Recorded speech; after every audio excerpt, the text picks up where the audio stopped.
فقیر او دوه میلمانه. یو فقیر سړی په یوه دښته کې له خپلې مېرمنې او اولادونو سره په یوه خیمه کې اوسېده. دا سړی دومره غریب او بېوسه و چې د ژوند کولو لپاره یې یوه ګولۍ ډوډۍ هم نشوی پیدا کولی، خو بیا هم له الله تعالی څخه ډېر راضي و او هیڅ شکایت یې له خپلې زندګي څخه نه کاوه.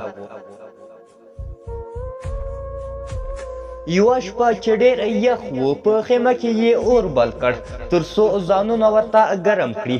په دې وخت کې یې د آسونو غږ واورېد. دوه نفره یې ولیدل چې د خیمې طرف ته را روان دي. د دې په لیدو سره فقیر ډېر زیات خوشحاله شو. فقیر چې ډېر عزتمن انسان و، مېرمنې ته یې وویل د مېلمنو لپاره باید د ډوډۍ تیاري وکړو. د دوی عزت او اکرام ضروري دی. پوڅه حلال کړه او پوخ یې کړه. مېلمنو د دوی خبرې واورېدې چې پوڅه ورته حلالوي. د فقیر حالت یې هم ولید چې ډېر غریبان دي او له دې یو پوڅه څخه علاوه نور هېڅ نه لري. فقیر ته یې وویل پوڅه مه حلالوه، دومره تکلیف ته ضرورت نشته، تاسو هم غریبان یئ. خو فقیر ونه منله او ویې ویل هېڅ خبره نسته، پوڅه به خامخا حلالوو. بالاخره پوڅه یې حلال کړ. میلمنو ډوډۍ وخوړه، ښه شپه یې تېره کړه. فقیر یې ډېر قدر او عزت وکړ. سبا چې کله میلمانه تلل نو له فقیر څخه یې د دوی د ښه راغلاست ډېره مننه وکړه او ورته ویې ویل ته یو ځل زموږ ځای مدینې ته راشه. فقیر په دې نه پوهېد چې دا دوه کسان، یو د مدینې حاکم او بل یې وزیر دی. فقیر یوه ورځ د دوی ملاقات ته ورغی. د مدینې په ښار کې یې د دوی پوښتنه وکړه. ځای یې پیدا کړ، خو مخکې له دې چې د حاکم او وزیر ملاقات وکړي له ځان سره یې فکر وکړ چې زه ولې له یو مخلوق څخه مرسته وغواړم، ولې له الله تعالی څخه مرسته ونه غواړم. له دې فکر کولو څخه وروسته فقیر بیرته خپلې خیمې ته راوګرځېد او خپلې ښځې ته یې ټوله کیسه وکړه. ښځه د دې کیسې په اورېدو سره ډېره زیاته خوشحاله شوه چې خاوند یې پر الله تعالی څومره باور او عقیده لري. وخت همداسې تېرېده.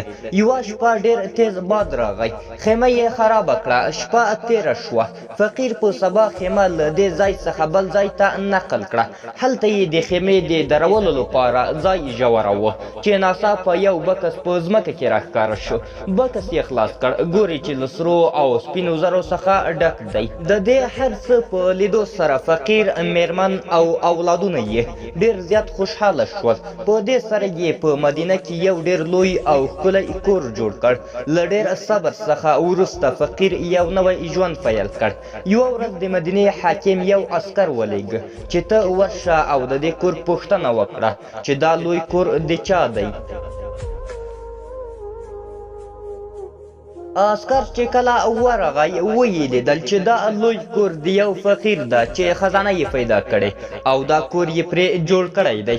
عسکر حاکم ته خبر ورساوه.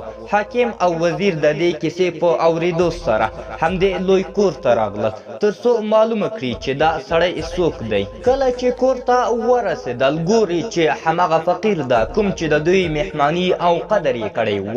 دوی سره وپېژندل. حاکم فقیر ته وویل ته خو ما راغوښتی وې مدینې ته تر څو کومک در سره وکړم، ولې رانغلې؟ فقیر ورته په ځواب کې داسې وویل ما مناسبه ونه ګڼله چې له الله تعالی څخه غیر په بل چا توکل وکړم، نو ما په الله تعالی توکل وکړ. الله تعالی داسې فراخه روزي او ډېر لوی کور راکړ چې ما یې فکر هم نه و کړی. حاکم د دې خبرې په اورېدو سره ډېر زیات خوشحاله شو او فقیر ته یې وویل له نن څخه وروسته ته زما له نږدې ملګرو څخه یې او ما له تا څخه داسې فند واخیست چې هیڅ کله به یې هېر نه کړم.